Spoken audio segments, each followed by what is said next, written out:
السلام علیکم viewers, welcome back to my YouTube channel Arslan health tips. دوستو، آج کی ویڈیو میں جو میں آپ کو بتاؤں گا دو طریقوں کے بارے میں نے آپ کو بتانا جس سے آپ کے ہاں بیٹا ہی پیدا ہوگا۔ تو آپ کو جو دو طریقے ہیں اس میں سے پہلا تو ہے کھانے کا طریقہ اور دوسرا جو ہے وہ ہم بستری کا طریقہ ہے۔ تو انشاءاللہ ان دونوں طریقوں پر آپ عمل کریں گے تو آپ کو بہت زیادہ فائدہ ہوگا۔ اور اس کے ساتھ ساتھ ہم تو سب سے پہلے یہ دعا کرتے ہیں اللہ پاک سے کہ اللہ پاک جو بے اولاد جوڑے ابھی تک ہیں ان کو نیک صالح اولاد عطا فرما، جن کے پاس بیٹیاں نہیں ان کو اپنی رحمت سے نواز، اور جن کے پاس بیٹے ہیں نہیں ہیں ان کو بیٹے کی کمی کو پورا فرما۔ تو آپ نے بھی کمنٹ سیکشن میں آمین ضرور لکھنا ہے۔ کسی کی بھی دعا اللہ پاک کوئی ایسا وقت ہوتا ہے کہ سن لیتا ہے، تو آپ نے کمنٹ سیکشن میں آمین ضرور لکھنا ہے۔ اور کسی بھی ناظرین کو کوئی مسئلہ ہو تو وہ ہمیں کمنٹ سیکشن میں پوچھ سکتا ہے۔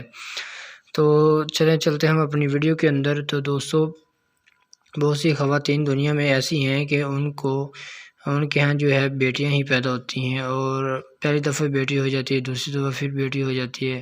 تب اس مسئلے کا حل کیا ان کے لیے؟ تو ان کے ہاں بیٹیاں زیادہ کیوں ہوتی ہیں، تو اس کے بارے میں آج آپ کو اس ویڈیو میں بتاؤں گا۔ تو ناظرین، سب سے پہلا تو میں کھانے کا طریقہ جو میں آپ کو بتاؤں گا وہ ہے کہ کیلا کھانے سے آپ کے اندر پوٹاشیم کی مقدار جو بڑھ جاتی ہے، تو اس کو استعمال بہت ہی ضروری ہے حاملہ خواتین کے لیے۔ اس کا استعمال جو ہے وہ بہت ضروری ہے، اور جس عورت کو زیادہ بیٹیاں ہوتی ہیں اس عورت میں پوٹاشیم کی مقدار بہت زیادہ کم ہوتی ہے، اسی لیے ان کے اندر جب پوٹاشیم کی مقدار کم ہوتی ہے تو ڈیفینیٹلی جو ہے ان کو بیٹی ہی پیدا ہوگی۔ دوسرا طریقہ جو میں آپ کو بتا رہا تھا وہ ہے ہم بستری کا۔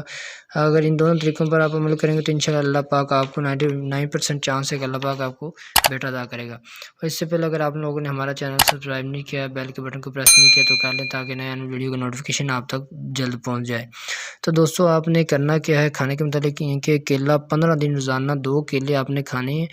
پریگننسی سے لے کے 15 دن تک روزانہ 2 کیلوں کا آپ نے استعمال کرنا ہے، اور اس کے بعد آپ نے کوشش کرنی ہے کہ آپ کو پریگننسی کنسیو ہو جائے۔ تو اور دوسرا طریقہ جو ہے وہ ہے ہم بستری کا۔ تو اگر اس یہ میں بتا دوں کہ بعض کو پھر کمنٹ میں کہتے ہیں کہ کیلا چھوٹا ہو یا بڑا، اگر بڑے ہیں تو آپ 2 کر لیں، اگر چھوٹے آپ کو مل جاتے ہیں تو آپ ان کو 3-4 جو ہے وہ آپ لے کے ان کو کھا سکتے ہیں، ان کا استعمال کر سکتے ہیں۔ اور دوسرا طریقہ جو تھا وہ ہے ہم بستری کرنے کا طریقہ۔ تو ہم بستری مطلب کہ میاں بیوی جب ہم بستری سے فارغ ہو جائیں تو ہم بستری کرنے کے بعد تو جو ہے ان کی جو وائف ہے ان کو کیا کرنا ہوگا کہ ان کو جب ہم اس سے فرق ہو جائیں تو دائیں کروٹ جو ہے وہ لیٹ جائیں، اور اس سے بہت ہی زیادہ چانس ہوتے ہیں کہ آپ کو بیٹا ہو جائے گا۔ تو امید کرتے ہیں ناظرین کہ آپ کو ہماری ویڈیو آج کی جو ہے وہ اچھی لگی ہوگی۔ تو آپ نے ویڈیو کو مکمل دیکھنا ہے، انشاءاللہ آپ کو بہت ہی فائدہ ہوگا۔ تو اگر آپ دونوں جو میاں بیوی ہیں وہ اس طرح کر لیتے ہیں، تو ان دونوں طریقوں پر عمل کرتے ہیں تو انشاءاللہ آپ کو بہت ہی فائدہ ہوگا، اور آپ لوگ اس کو جو ہے دوسرے لوگوں تک بھی شیئر کریں گے۔ تو امید کرتے ہیں آج کی ہماری ویڈیو آپ کو اچھی لگی ہوگی۔